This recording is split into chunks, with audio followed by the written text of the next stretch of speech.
தேவனுடைய பரிசுத்த நாமத்திற்கே மகிமை உண்டாவதாக.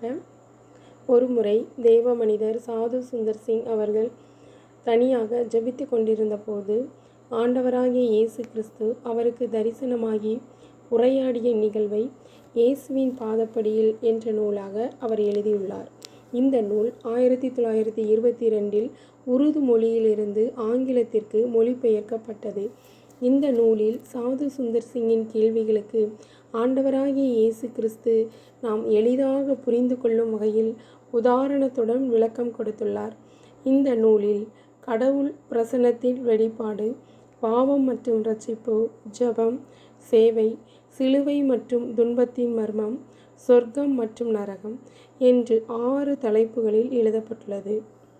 முந்தைய 3 வீடியோக்களில் சிலுவை மற்றும் துன்பத்தின் மர்மம் குறித்து ஆண்டவராகிய இயேசு கிறிஸ்து கொடுத்த விளக்கத்தை பார்த்தோம். இந்த வீடியோவில் சிலுவை மற்றும் துன்பத்தின் மர்மம் என்ற தலைப்பில் தேவ மனிதர் சாது சுந்தர் சிங் அவர்கள் ஆண்டவராகிய இயேசு கிறிஸ்துவிடம் சிலுவையின் பொருள் மற்றும் நோக்கம் என்ன, உலகில் ஏன் வலி மற்றும் துன்பங்கள் ஏற்படுகிறது என்று வினாவுகிறார். அதற்கு இயேசு கிறிஸ்து கொடுக்கும் விளக்கத்தை இப்போது பார்க்கலாம்.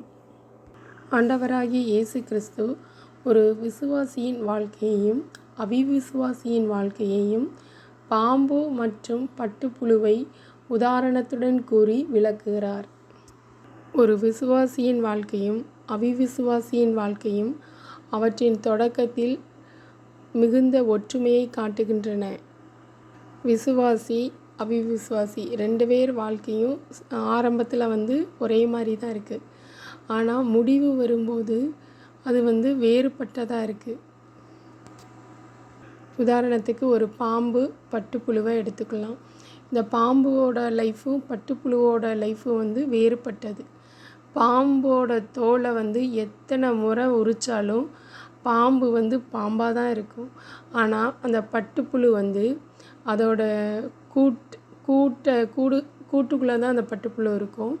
அந்த கூட்டை விட்டு அது வெளியே வரும்போது அது ஒரு புதிய உயிரினமாக மாறுது. அது ஒரு அழகான வண்ணத்து பூச்சியாக காற்றில் பறக்குது. அது மாதிரி தான் விசுவாசி அந்த மனித உடலை விட்டு ஒதுக்கிட்டு அவங்க மகிமையின் நிலைக்கு செல்லும்போது அவங்க பரலோகத்துக்கு பறந்து செல்கிறாங்க. ஆனால் அதே நேரத்தில் மரணத்துக்கு பிறகு ஒரு பாவி பாவியாக தான் இருக்கிறான். ஆனால் விசுவாசியோ மரணத்திற்கு பிறகு ஆன்மீக நிலை, அதாவது மகிமையான நிலைக்கு அவங்க போகிறாங்க. பட்டுப்புழுவை எடுத்துக்கொண்டால் அதோட கூட்டுக்குள்ளே அது இருக்கும்போது அது ஒரு சிலுவையில் இருக்கிறது மாதிரி அதற்குள்ளே ஒரு மனசோர்வு, போராட்ட நிலையில் இருக்கும். அப்படி இருந்தாலும் கூட அந்த காரியங்கள் அந்த அந்த பட்டுப்புழுவோட இறக்கைகளுக்கு வலிமையை கொடுத்து அடுத்து அதற்கு வர இருக்கக்கூடிய வாழ்க்கைக்கு ஏற்ற மாதிரி அது ஆயத்தப்படுது. அது மாதிரி தான் ஆண்டவருடைய பிள்ளைகள் இந்த மாம்ச சரீர உடலில் இருக்கும்போது அவங்க ஆன்மீக நிலையில் அவங்க போராட்ட நிலையில் இருக்கிறாங்க.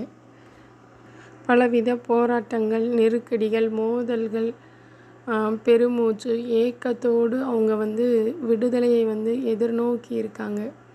ஆனால் ஆண்டவருடைய சிலுவையை சுமப்பதன் மூலம் அவங்களுக்கு பலம் கிடைக்கிது. இதன் மூலம் அவங்க முடிவில்லாத அந்த வாழ்க்கை நிலைக்கு, அதாவது நித்திய வாழ்க்கைக்கு அவங்க முழுமையாக தயாராகிறாங்க. இந்த ஆன்மீக போருக்கு மத்தியிலும் அவர்கள் சிலுவையை சுமந்து கொண்டிருக்கும் போதும் அவர்களின் தைரியம் தோல்வியடையாமல் இருக்க அவர்களுக்கு உண்மையிலேயே அற்புதமான இதய அமைதியை ஆண்டவராகிய இயேசு கிறிஸ்து கொடுக்கிறார். உதாரணத்துக்கு ஒரு விசுவாசியை குறித்து ஆண்டவர் கூறுகிறார். அந்த விசுவாசி அவருடைய வார்த்தையிலும் செயலிலும் ஆண்டவராகிய இயேசு கிறிஸ்துவை சாட்சி அளிக்கிறார். அப்போது எதிரிகள் என்ன பண்ணுறாங்க அப்படின்னா, அவரை அழைச்சிட்டு போய் ஒரு மரத்தில் கட்டி அவரை தலைகீழாக தொங்க விட்டுருந்தாங்க. இந்த நிலையில் அவருடைய மன அமைதி எப்படி இருந்திருக்கும்? அவர் அனுபவித்த வலி, அவமானம் இருந்தது. ஆனால் அவர் அதை அவங்க அவமானப்படுத்தினாலும் கூட அதை அவர் முற்றிலும் அறியாமல் இருந்தார். அவரை துன்புறுத்திய அந்த நபர்கள்கிட்ட அவர் திரும்பி சொல்கிறாரு, நீங்கள் என்னை நடத்துகிற இந்த விதம் என்னை வருத்தப்படவோ திகைக்கவோ வைக்கலை.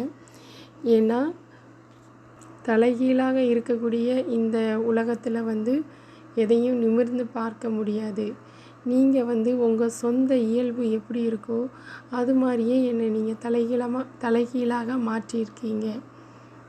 உலகத்தின் பார்வையில் நான் தலைகீழாக இருந்தாலும் கடவுளுக்கும் சொர்க்க உலகத்திற்கு முன்பாக நான் எப்போதும் வலது பக்கமாக இருக்கிறேன். இந்த மகிமையான சிலுவைக்காக நான் ஆண்டவரை துதிக்கிறேன்னு சொல்கிறாங்க. ஆண்டவர் சொல்கிறாங்க, விசுவாசிகளுக்கு சில சமயங்களில் ஆண்டவருடைய பேருக்கு தியாகியாக மாறுவது ஒரு எளிதான காரியமாக இருக்கும். ஆனால் மற்றவர்களின் இரட்சிப்புக்காக தங்களை தினமும் உயிருள்ள தியாகம் செய்யும் உயிருள்ள சாட்சிகளும் ஆண்டவருக்கு தேவை. ஏன்னா மரணம் அப்படிங்கிறது எளிதான ஒரு விஷயம். ஆனால் வாழ்கிறது அப்படிங்கிறது கடினமான விஷயம். ஏனெனில் ஒவ்வொரு விசுவாசியின் வாழ்க்கையும் தினசரி மரணம். ஆனால் எனக்காக ஆண்டவருக்காக தங்கள் உயிரை கொடுக்க தயாராக இருப்பவர்கள் ஆண்டவருடைய மகிமையை பகிர்ந்து கொண்டு ஆண்டவருடன் என்றென்றும் மகிழ்ச்சியுடன் வாழ்வார்கள். வலியும் துன்பமும் துயரமும் துக்கமும் மேகங்கள் போல் எழுந்து நீதியின் சூரியனை சிறிது நேரம் மறைத்து அவரை உங்கள் பார்வையிலிருந்து மறைத்தால் திகைக்க வேண்டாம். ஏனெனில் இறுதியில் இந்த அவல மேகம் மலையில் இறங்கும். உங்கள் தலையில் ஆசீர்வாதம் மற்றும் நீதியின் சூரியன் உங்கள் மீது உதயமாகும். அதாவது லைஃப்பில் ரொம்ப கஷ்டம், துயரம், துக்கம் இது ஒரு மேகம் போல் எழுந்து வரும்போது நமக்கு ஆண்டவர் இருக்காரா இல்லையா அப்படிங்கிற மாதிரி ஒரு சூழ்நிலை ஏற்படும். ஆண்டவர் என்னோடய கஷ்டங்களை பார்க்குறாங்களா பார்க்கலையா, ஆண்டவர் என்னை மறந்துட்டாங்களா அப்படிங்கிற மாதிரிலாம் ஒரு சூழ்நிலை வரும். அதை மாதிரி சூழ்நிலை வரும்போது நம்ம திகைக்கக்கூடாது. அந்த கஷ்டம் எல்லாம் ஒரு நாள் நமக்கு நம்ம தலையில் ஆசீர்வாதமாக கிடைக்கும். நம்ம அனுபவித்த துன்பம், துயரம், துக்கம் இதெல்லாம் மழை எப்படி ஆசீர்வாதமான மழையாக பெய்யுது, அது மாதிரி நம்ம பட்ட கஷ்டங்களும் துக்கமும் துயரமும் நம்ம தலையின் மேலே ஆசீர்வாதமாக உதிக்கும் அப்படின்னு சொல்லியிருக்காங்க. இந்த பகுதியோட சிலுவை மற்றும் துன்பத்தின் மர்மம் குறித்த விளக்கம் முடிவடைகிறது. அடுத்த பகுதியில் சொர்க்கம் மற்றும் நரகத்தை குறித்து ஆண்டவராகிய இயேசு கிறிஸ்து கொடுக்கும் விளக்கத்தை பார்க்கலாம்.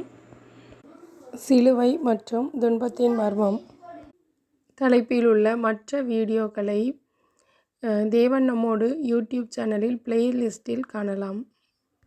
நாம் இந்த உலகத்தில் பல்வேறு போராட்டங்களையும் நெருக்கங்களையும் சிலுவை பாடுகளையும் கஷ்டங்களையும் போராட்டங்களையும் நம்ம அனுபவித்தாலும் கூட அது நம்ம இந்த உலக வாழ்க்கைக்கு பிறகு நம்ம நித்திய ஜீவனை சுதந்திரித்து கொள்ள நம்மளை தயார்படுத்துவதற்காகும். அதனால் நம்ம சோர்ந்து போகாமல் தொடர்ந்து ஆண்டவருடைய பணியில் ஈடுபடுவோம். ஆண்டவர் உங்களை ஆசீர்வதிப்பாராக. ஆமென். செய்தி உங்களுக்கு ஆசீர்வாதமாக இருந்தால் லைக் பண்ணுங்கள், ஷேர் பண்ணுங்கள், சப்ஸ்கிரைப் பண்ணுங்கள்.